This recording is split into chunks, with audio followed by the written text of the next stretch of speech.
नमस्कार, मैं रामजी मिश्रा, आपका संगीत शिक्षक, और आप जुड़े हैं हमारे साथ ध्वन्यालोक गुरुकुल में। जैसा कि हमने थंबनेल में विषय वस्तु को रखा है कि आज हम क्लास में जानेंगे कि स्वर और लय क्या है, उसके प्रकार क्या हैं, उसके बारे में जानेंगे। स्वर उन ध्वनियों को कहते हैं जिन ध्वनियों को हम अपने कानों से बड़ी आसानी से सुन सकते हैं और उन ध्वनियों को समझकर बड़ी आसानी से उसका उपयोग भी कर सकते हैं। मतलब अगर हमने एक साउंड सुना तो उसे सुन करके उसे रिप्रेजेंट करना, जैसे कि हमने एक साउंड सुना तो ये साउंड इतना आराम से सुनाई भी दे रहा है और यह बता रहा है कि इसकी पिच वैल्यू लगभग कितनी है। इसे हम संख्या में नहीं नाप सकते मैन्युअली, लेकिन हम ऐसे समझ सकते हैं जो बच्चे सिंगिंग सीखते हैं या फिर जो बच्चे म्यूजिक पहले से सीख रहे हैं या सीखना शुरू कर रहे हैं। कुछ बच्चों में ये दिक्कत होती है, कुछ लोगों में ये परेशानी है कि वो इसको बहुत सही से नहीं समझ पाते, लेकिन ऐसा होता है कि वो उस ध्वनि के आसपास तक पहुंच जाते हैं। जैसे कि हमने कहा आ,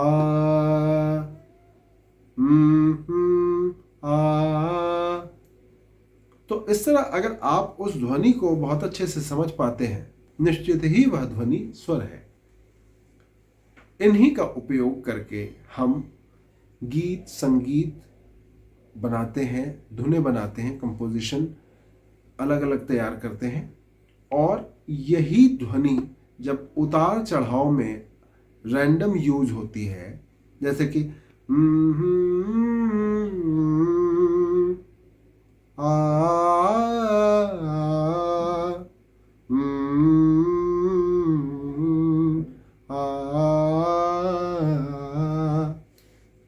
आप गौर करेंगे, एक उतार चढ़ाव से मैंने रैंडम कुछ बनाने की कोशिश की, ये एक कंपोजिशन बन गई। अब इसे ढालेंगे हम, इसके साथ बहुत सारे अलग अलग वाद्य यंत्रों का प्रयोग करेंगे और यह धुन तैयार हो जाएगी। इसमें कुछ शब्द इस संगीत के, इस धुन के अनुसार प्रयोग में लाएंगे और फिर उसे कोई गायक अपनी अच्छी सी मधुर सी आवाज में गा करके एक अच्छा गीत प्रस्तुत कर सकेगा। तो ये जो स्वर है, ये जो ध्वनि है जिसे हम स्वर कह रहे हैं, इसके 3 प्रकार हैं। शुद्ध स्वर, जिसे प्राकृत स्वर भी कहते हैं, अशुद्ध स्वर, जिसे चल स्वर या विकृत स्वर भी कहा जाता है, और तीसरा अचल स्वर। शुद्ध स्वर, जिसे प्राकृत स्वर भी कहते हैं, अशुद्ध स्वर, जिसे चल स्वर या विकृत स्वर भी कहते हैं, अशुद्ध स्वर कहते हैं, और तीसरा अचल स्वर।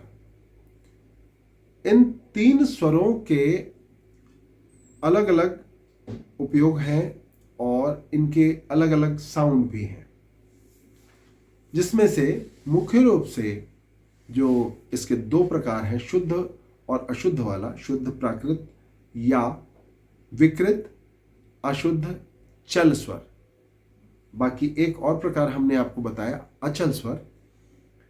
तो यह शुद्ध स्वर का ही एक निश्चित स्वर है, जिसमें 2 स्वर आते हैं, जिन्हें हम सा और प के नाम से जानते हैं।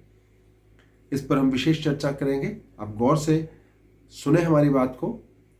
शुद्ध स्वर जो है, जब कोई ध्वनि अपनी निश्चित दूरी का ध्यान रखते हुए, निश्चित स्थान का ध्यान रखते हुए सुना, बोला, गाया, बजाया जाता है, तो वह शुद्ध स्वर कहलाता है।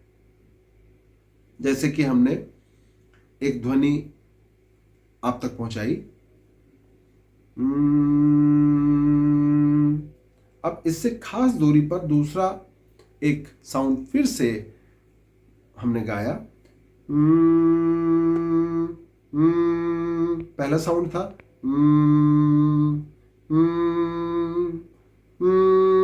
तीसरा साउंड हमने उससे भी थोड़ा सा ऊपर पिच में, थोड़ा अपर नोट्स में आपके सामने गाया। तो ये जो 3 नोट्स लगाए, इनके बीच में खास खास डिस्टेंस है, दूरी है, इसके हिसाब से यह शुद्ध स्वर कहलाएगा। सा रे ग। अगर इन ध्वनियों की आपसी दूरी जो है अगर हम कम कर देंगे, जैसे कि आप समझ सकते हैं कि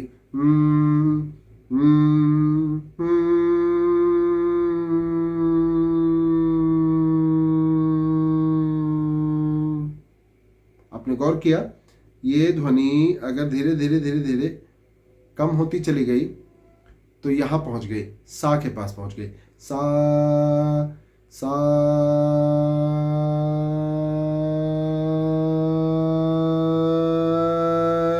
रे सा। चलते चलते चलते चलते खास निश्चित दूरी के बाद वही ध्वनि रे की ध्वनि बन जाएगी।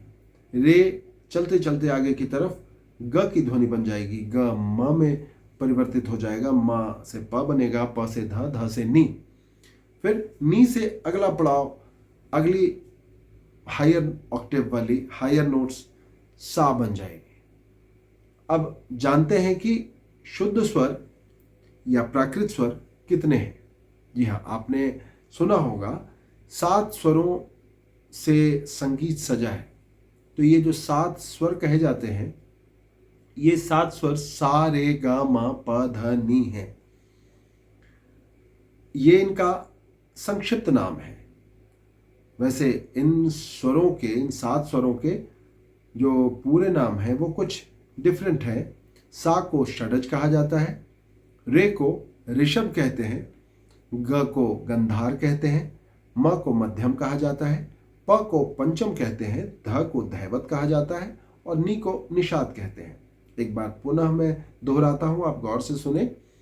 सा को षडज कहते हैं, रे को ऋषभ कहते हैं, ग को गंधार कहा जाता है, म को मध्यम कहते हैं, प को पंचम कहते हैं, ध को धैवत कहते हैं, नी को निषाद कहा जाता है। इस प्रकार इन 7 स्वरों के पूरे नाम रखे गए हैं। अब आइए जानते हैं स्वर के दूसरे प्रकार को, जिसे कहते हैं विकृत स्वर, अशुद्ध स्वर या चल स्वर। यह 2 प्रकार के हैं, कोमल स्वर और तीव्र स्वर। नाम से ही पता चल रहा है, कोमल का मतलब थोड़ा सॉफ्ट साउंड करेगा ये, और तीव्र का मतलब थोड़ा शार्प, थोड़ा हाई, थोड़ा पिची साउंड करेगा। तो जो कोमल स्वर है वह और जो तीव्र स्वर है वो, इन दोनों में एक दूसरे से विरोध है। जैसे कि कोमल का मतलब नीचे की तरफ, वह शुद्ध स्वर से एक स्थान पहले आता है, और जो तीव्र स्वर है वह शुद्ध स्वर से एक स्थान आगे आता है। कोमल स्वर, जब हम किसी ध्वनि का कोमल स्वर लगाते हैं तो वह शुद्ध स्वर का एक स्थान पहले का स्वर होता है, और वह स्वर सॉफ्ट भी होता है, उसको लगाने का तरीका भी सॉफ्ट होना चाहिए, और साथ में यह भी ध्यान रखना होता है कि वह स्वर, क्योंकि शुद्ध स्वर से थोड़ा उसकी दूरी उसकी कम होती है, तो उसका भी ध्यान रखेंगे ताकि उन स्वरों को बहुत आसानी से लोगों तक पहुंचाया जा सके, वो उस शुद्ध स्वर और अशुद्ध स्वर के अंतर को आसानी से समझ सकें। जैसे कि सा रे रे। आपने गौर किया, जो बाद में रे हमने आखिरी में लिया वह रे रे, सा रे। ये जो 2 तरह के रे हैं, जिसमें जो सॉफ्टर है, थोड़ा सा नीचे की तरफ है, वह कोमल रे है। इसी तरह कोमल ग भी है, कोमल ध भी है और कोमल नी भी होता है। और तीव्र एक स्वर होता है जिसे म तीव्र कहते हैं। मतलब रे कोमल, ग कोमल, ध कोमल और नी कोमल और म तीव्र। इस प्रकार 5 विकृत स्वर होते हैं। आप गौर करेंगे इनके नाम भी ठीक वैसे ही हैं जैसे कि शुद्ध स्वर में थे, सा रे ग म प ध नी की तरह। अब इसमें से रे ग म ध नी तो विकृत स्वर में भी है, लेकिन सा और प ये 2 स्वर हमने विकृत स्वरों में नहीं रखे। इसी 2 स्वरों को या इन्हीं 2 स्वरों को हम अचल स्वर कहते हैं, क्योंकि सा से लेके नी तक के 7 स्वरों में बाकी के जो स्वर हैं सा और प के अलावा यह शुद्ध भी होते हैं और अशुद्ध भी होते हैं। जब ये अपने निश्चित स्थान पर होते हैं तो शुद्ध होते हैं, और जब यह अपना स्थान परिवर्तन कर लेते हैं तो अशुद्ध स्वर बन जाते हैं। इसी वजह से सा और प अचल स्वर कहलाते हैं, क्योंकि वह अपना स्थान परिवर्तन नहीं करते। हमने स्वरों के प्रकार को अच्छे से समझ लिया। अब आपको हम उसे लगाने का तरीका भी बताएंगे, लेकिन उससे पहले हम लय को समझते हैं। लय कितना उपयोगी है? स्वर से ज्यादा उपयोगी है या कम उपयोगी है या बराबर उपयोगी है? अब ये ठीक वैसे ही समझने वाली बात है जैसे हम कहें कि मम्मी ज़्यादा अच्छे हैं या पापा ज़्यादा अच्छे हैं। आपके माता पिता में से किसको ज़्यादा महत्व देंगे, तो वहाँ पे आप दोनों का नाम लेना चाहेंगे। ठीक उसी तरह लय और स्वर दोनों ही उपयोगी हैं, बराबर उपयोगी हैं। लेकिन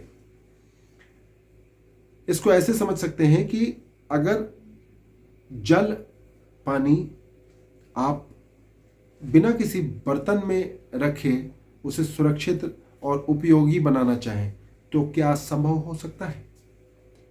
शायद नहीं। हो सकता है कुछ इसका जवाब हाँ भी दें उनकी अधिक समझ के हिसाब से। लेकिन अगर एक ग्लास में, एक बकेट में, एक मग में या एक बड़े से तालाब में या एक बड़ी सी नदी में पानी है तो वह उसमें सिमटा हुआ है, उसमें बंधा हुआ है। तो एक ग्लास का पानी, बकेट का पानी, मग का पानी, जार का पानी, तालाब का पानी और नदी का पानी बन जाता है। वो जैसे जैसे वह अपना साइज, आकार, शेप चेंज करता है वह उसी नाम से जाना जाने लगता है।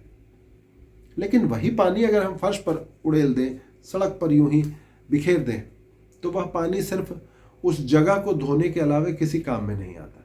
ठीक उसी तरह संगीत के स्वर हैं। संगीत के स्वर बहुत उपयोगी हैं, कर्णप्रिय हैं, मधुर हैं। इनसे धुनें बनेंगी, उन धुनों को हम याद रख सकते हैं। लेकिन वह धुन तब ही बन पाएगा जब किसी न किसी शेप में, किसी न किसी आकार में उसे बांधा जाएगा, और वह बांधने का काम लय करता है। तो आप इसे समझ सकते हैं कि लय की कितनी उपयोगिता है। लय 2 चीजों से बनती है, एक निश्चित दूरी से और एक निश्चित गति से। लय के भी 3 प्रकार हैं, जिसमें से जो मिड सेक्शन का लय है, जिसे हम सबसे ज्यादा प्रयोग में लाते हैं, वह है मध्य लय। जब यही लय धीरे हो जाती है तो विलंबित लय कहलाती है। जब मध्य लय तेज हो जाती है तो द्रुत लय कहलाती है। इन तीनों लयों का प्रयोग आवश्यकता अनुसार किया जाता है। गाने की शुरुआत नॉर्मली सुगम संगीत की, गीत, गजल, भजन या शास्त्रीय संगीत में भी छोटा ख्याल, इन सबों में मध्य लय से ही शुरुआत की जाती है, और फिर धीरे धीरे धीरे धीरे कई प्रकार, कई चीजें इसमें ऐड किए जाते हैं, जो कि फिर द्रुत लय की तरफ जाता है। लेकिन जब कोई शास्त्रीय गायन, पूर्ण शास्त्रीय गायन करते हैं, तो उसमें एक चीज होती है जिसे हम कहते हैं बड़ा ख्याल, ध्रुपद कहा जाता है। इनका प्रयोग हम अपने गायन शैलियों में करते हैं। आमतौर पर सबसे ज़्यादा प्रयोग में लाई जाने वाली जो शैली है लय की, लय का जो प्रकार है, वो मध्य लय और द्रुत लय है। लेकिन शास्त्रीय गायन शैली में हमें विलंबित लय को भी अच्छे से जानना चाहिए, जिससे समझ जो है वो बहुत अच्छी होगी और हम कभी भी किसी रिदमिस्ट के साथ बड़ी आसानी से अपनी परफॉर्मेंस दे पाएंगे। अगली क्लास में हम इन 3 तरह के स्वरों को प्रयोगात्मक रूप से प्रस्तुत करेंगे आपके समक्ष और बताएंगे लय के 3 प्रकारों को भी, कैसे इसे अभ्यास में लिया जाए। और हमारे साथ आप इसी तरह बने रहें। हमारे साथ बने रहने के लिए बहुत बहुत धन्यवाद। आगे फिर मिलते हैं अगली कक्षा में। धन्यवाद।